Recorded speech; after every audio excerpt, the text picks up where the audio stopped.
Hello， 大家好，我係 Sabrina。今集嘅衝線背後咧，身旁繼續有澳洲籍騎師薛恩同我哋傾下偈嘅。咁啊，上集都同佢講咗好多喺香港策騎嘅感受啦。今集都想了解多啲咧，佢點樣入行嘅。Hi again, Blake. Hi. So now I would really want to know more about your background.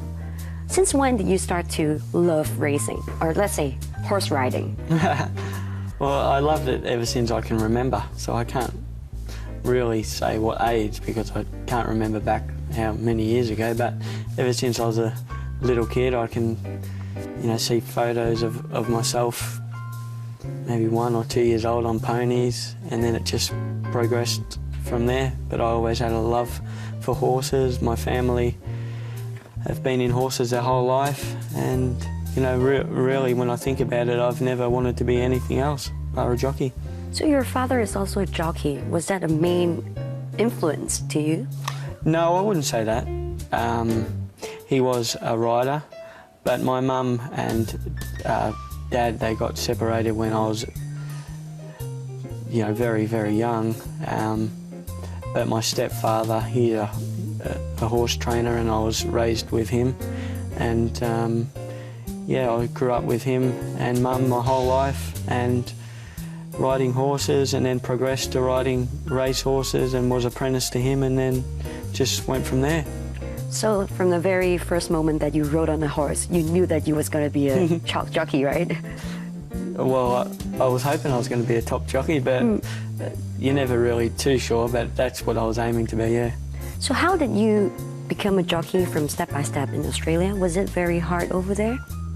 You get in. You really, when I think about it, you get in what you get out what you put into it. And I think from the time I was, so young, 3 or 4 years old, or even 5, I've never stopped working towards being a jockey until right up until now. I was riding ponies when I was 3, 4, 5 years old, and then I progressed to bigger ponies and then to race horses.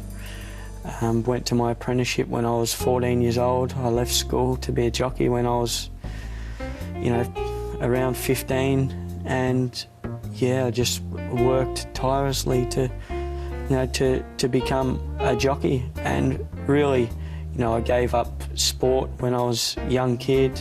Never went out when I was, in my teenage years. I just put everything into it, and thankfully it's paid dividends. It is certainly a long period of time, from you first started riding horses to becoming a jockey, and it was a lot of hard work as well. But can you tell me which part is the most challenging or difficult part? When you're a bit of a high achiever, when you're a very high achiever actually, and you're aiming for that elite status, you're probably never content with what you've done. You're always aiming to be that bit better. So I did well when I was apprentice, but I always wanted to be better. I did well when I was a senior rider. I won some big races, but you're always wanting to go to that next level and win bigger races. And I'm in Hong Kong now, but I'm not happy with just being here. I want to be at the top, and until I've reached that, then I'll be content with that. But hopefully there'll be something on top of that once I reach there.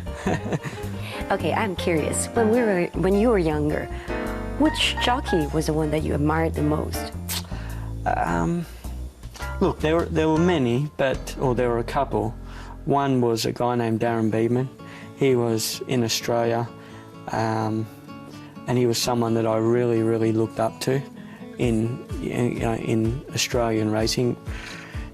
He never made many mistakes as a rider, very faultless rider, and just a consummate professional. He's an icon of racing around the world. Okay, so back in 2008, you moved to Sydney and rode for Guy Waterhouse. Was it a very great experience? It was a great experience. Yeah, I received a phone call from Guy to come to Sydney and ride for her. I was about 20 years of age, and to move to Sydney from Melbourne and base myself there on my own was a little bit daunting, but it was something that I felt I wanted to do to better myself and further my career, and it was a great time. I had a wonderful time riding for Gay. She's an amazing lady. She's done so much for our sport. She's a wonderful ambassador, one of the best trainers, arguably I've ever ridden for. And I learnt so much from her on and off the track. So in your racing career, I would say you're quite successful. You've won championship back in your hometown. Is there a particular race that you find it most memorable? There's races like the Melbourne Cup, Golden Slipper. I won a race for my family on a horse called Fenway. It was a Group 1 race. My family's just hard-working people, but struggles to get the top horses. But to win a Group 1 race for them was very special. Doncaster Handicap on a horse called Happy Clapper, Sydney Cup. I remember winning a race, a Doomben Cup for a guy named Guy Walter.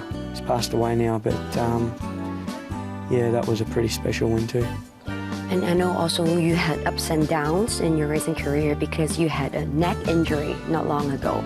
How did it happen?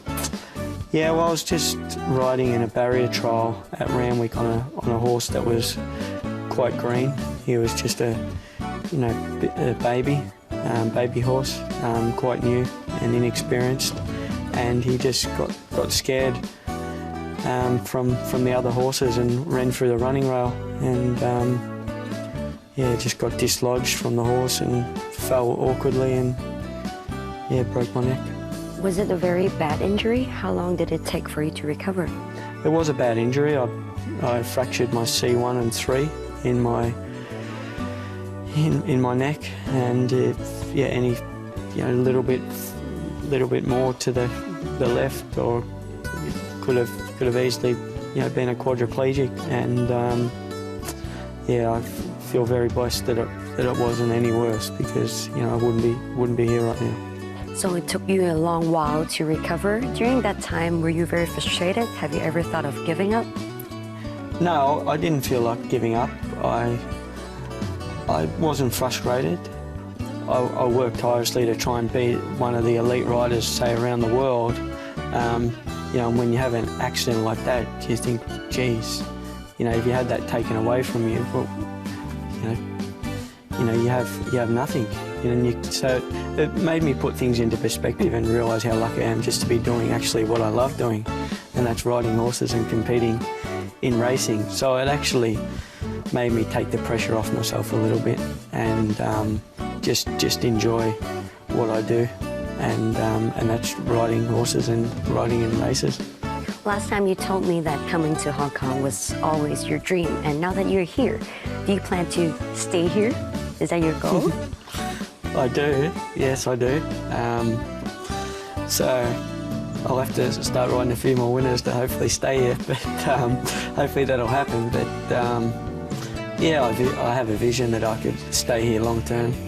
What do you think is the most important criteria of being a jockey?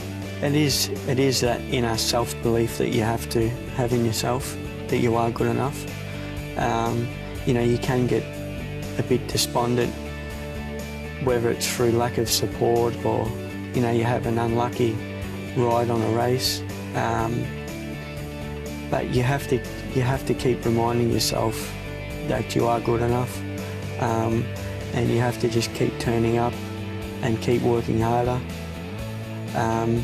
And you just got to keep pushing yourself and driving yourself every day. Last but not least, every time I would like to ask my guest, if there's a person you would like to thank him or her the most in your racing career, who is that? Tough question.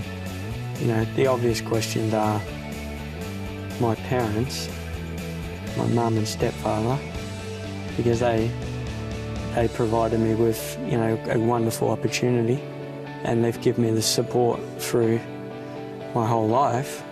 and career, and never stopped, supporting me and believing in me through ups and downs and various, circumstances. So if I had to choose, I would have to say them.